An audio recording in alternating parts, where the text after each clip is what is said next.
Welcome to Ceva Piglet's Health Talks, where we have invited guests in the studio to a debate of what's going on in the stable. Your host is Doctor of Veterinary Medicine Michael Albin from Ceva. Welcome to the podcast of the day. It's called Optimal Batch Management, and I would like my two distinguished guests to introduce themselves. My name is Thomas Bruun. I work at SEGES, Danish Pig Research Center. I've been doing trials in sow nutrition and gilt nutrition for close to 10 years.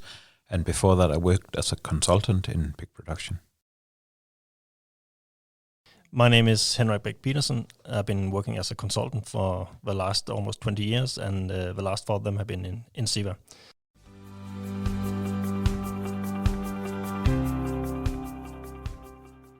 First, I would like to ask a question for you, Thomas. What is optimal batch management when we're talking about gilts? Yeah, when we talk about gilts and sows, I think the optimal management or batch management is when you have the same amount of farrowings per week, so you get the same amount of live-born approximately per week, and then you're capable of having the same number of pigs weaned per week. But that's often a challenge because the farrowing rate may vary, and the proportion of sows coming into heat after weaning is a challenge also. In my opinion, optimal batch management includes a farrowing rate of around 92% or even more. You have to have 92% of the weaned sows. They should be serviced within 7 days after weaning. And furthermore, if you use alternatives for heat synchronization, at least 92% of these animals should come in heat within 10 days after alternatives treatment. So what is the biggest challenges regarding the figure 92 for farrowing rate, and as you mentioned? I think if we start at the weaned sows, where I said 92% should be serviced or come into heat within 7 days after weaning. The difficult thing is if sows are losing too much weight in the farrowing section, if there is heat at sows being used as nurse sows, that can actually make it difficult to reach 92%. So the feeding management in the farrowing room should be in focus, because that's the way to do good results in the service unit. That's really important in my eyes. Furthermore, looking at the gilts, if you have like only 80% success rate with the heat synchronization, we should always keep in mind who is not coming into heat as we planned. Typically, it will be the animals that has not been in heat before the treatment was started. Then the treatment with alternatives will have no effect at all. Furthermore, if they are too lean, that's maybe below 11 millimeters of back fat when you start the treatment. And furthermore, if they weigh less than about 110 kilos, then there is a higher risk of having no success with the synchronization. So that's a back fat measurement before starting on alternatives. So what afterwards? In Denmark, we recommend that the gilts should have 14 to 50 millimeters of back fat at first service. 13 millimeters will go, but if we get these 14 to 15 millimeters of back fat, we have gilts ready for a long life as a sow with high productivity.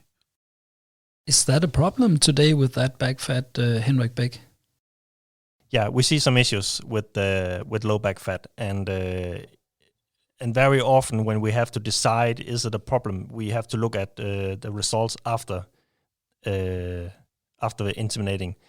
And very often, if we see gilts without heat after the inseminating or during the inseminating, we have to check on is the back fat low. And very often we see the gilt without heat, they have a very low back fat. So it is a problem. So if you have this problem and you see these gilts with a low back fat, how do you solve it? First of all, you have to look at, is this a general problem in the herd? So if we assume that this is a general problem, we should go back, look at which diets do we use in the growing phase of the gilts. Are we too high in protein? That'll give a lot of lean gain on the gilts and less back fat gain. So we actually have to decrease the protein and lysine content of the diet in order to get more fat and more back fat stored. Then we also need to look at the feeding level, because if we give more feed, we will get a higher storage of back fat. So actually combining these two with a lower lysine and protein content and a higher feeding level, you'll get gilts that are more ready to heat synchronization. Yeah, and the other situation is that if we have a group of gilts who is too skinny, we very often have to look at how do we feed them, because when we see skinny gilts, it could be 10-20% of the group who's too skinny. It is very often the way of feeding. So if we have a situation where it's very difficult for the weakest of the animal to intake the feed, maybe there's too crowded, maybe it's too little space, maybe the feed are provided in a way where everybody can't be eating at the same time, then we very often create these gilts losers in the system. And very often we see this in a situation where we have maybe 10-20% of the gilts are not showing a strong heat after the synchronizing, or it could also be that we see maybe 10-20% of the gilts having fewer peaks at fairing. What else can we do, Thomas, to solve this problem if we have skinny gilts? I think we have to go back in time to around 100 kilos or something in that area. And then we have to find those that are too lean and handle them with care.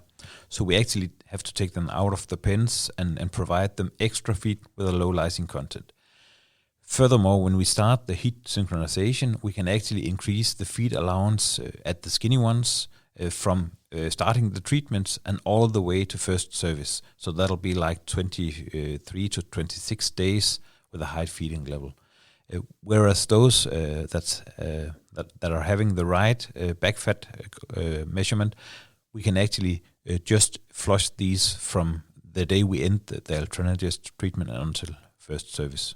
And Thomas, when you say flushing, what do you mean exactly? Yeah, typically flushing would be increasing the feed allowance from around 2.8 kilos per day to up around 3.4, 3.5 kilos per day. So that's a drastic change in feed. Yeah, and that provide better heat and more eggs. Yeah, because actually what you do is you get the hormones to work more efficiently, so the egg quality can be improved and the egg number can be improved in the next heat. I'm wondering about how do you make sure that you have the right number of gilts at the right time? That's a really good question, because actually you don't know the right number of gilts, because that might vary from week to week, because it's actually the number of gilts in a batch plus the number of sows in the same batch that's interesting, I think. So we have to make sure what is our capacity in the fairing section, how many pens do we have for a week batch, how many of those pens are needed for nurse sows, and then when we know the number of sows that should farrow, then we actually know how many gilts do we need in that batch by looking at the number of weaned sows. So take control of this batch management is to check up how many gilts do you have on the way and how many sows you have already, and then to combine this number to the right number of sows for inseminating.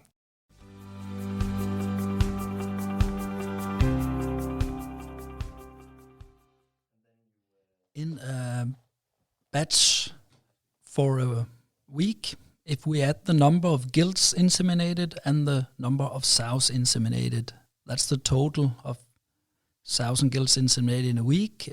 Why is that important that figure is almost the same from week to week? Well, you could say one of the important reasons is if we have a certain number of farrowing pens for the batch, then we want to fill out that, only having space remaining for the nurse sows, both of health reasons, because if we have one batch farrowing together, we have piglets at the same age or close to the same age, so we have the same development of immunology, and we have the same preparation of the gut for weaning.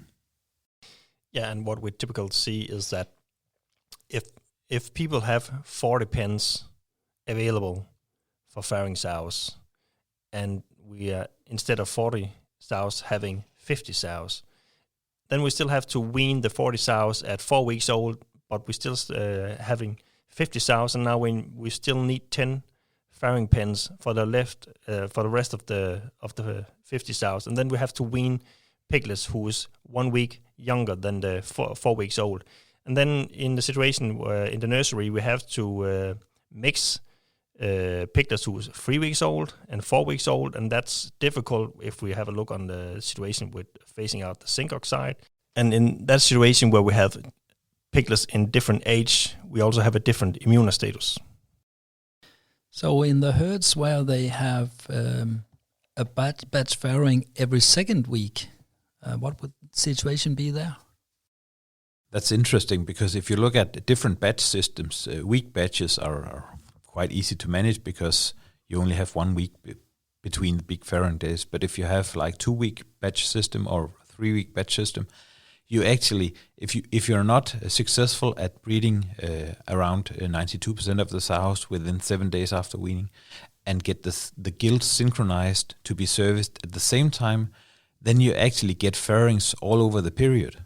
So actually, what you want to do when you have batch system is you want to have you want to separate the batches. So if you're not able to synchronize and to get an even batch distribution, then it's not working at all. Then you get piglets that are maybe 9-10 days younger in the same section as the old ones. So that's not good for health or anything. Yeah, and also in a situation here where we have to phase out the zinc, that if we have a very big and variated age in the same unit, it's also very difficult to find the right feed, because you have to take care of the youngest and the oldest. And we know that the gut health is also developed over age instead of kilos. You're right. Do you see any other benefits when the gilts are farrowing together with the sows? Yeah, because the main benefit is normally you will have the gilts farrowing throughout the week or throughout the 2 weeks in a 2 week batch system. The major advantage, in my opinion, is that we have the same or close to same number of lactation days for gilts and sows.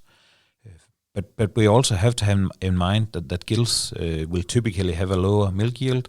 So actually the piglets would be a bit smaller at weaning. So if they farrow late in a week batch or a 2 week batch, then the piglets would be both younger and a lot lighter at weaning. And that makes our problems even worse when looking into a zinc ban. I think in Denmark we see that the daily growth for 1 day of lactation is between 250 and 350 gram per piglet. So if we can have the gilt to farrow 1 to 3 days earlier, then we can raise the outcome of the weaning weight with 1.5 to 1 kilo. Depends of how many days before they will farrow. Yeah, and looking at a 2 week batch system, that'll be even more. Yeah, twice, yes.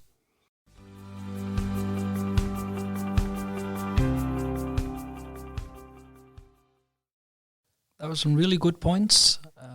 Have any other thoughts about batch management with heat synchronization via Alternagest? Yeah, you could have in mind that it is important when you look at when are you at work and when are you on weekend. So actually you can by using heat synchronization in the gilts, you can plan when are they going to farrow. And if you have the weaning day fitted for farrowing throughout the week instead of farrowing the weekends, then you can synchronize the gilts to fit into that system. Yeah, and that also means that it's easier for you if the gilts are farrowing the same days as the sow. It's easier to make the nursery sows, the foster sows, and all the treatment around the first day after farrowing. You will be finished with that during the week instead of have this job done in the weekend.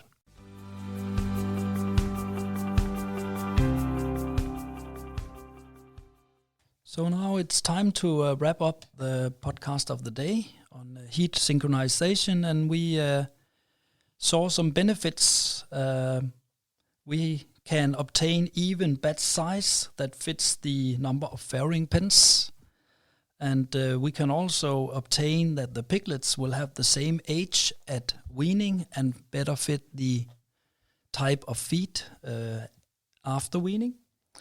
And we can also obtain that all farrowing will happen on the same days in the middle of the week. So that's the end of this podcast. And thank you very much, you two guys, Thomas Bruun and Henrik Bech, for coming today. Thank you. Thank you.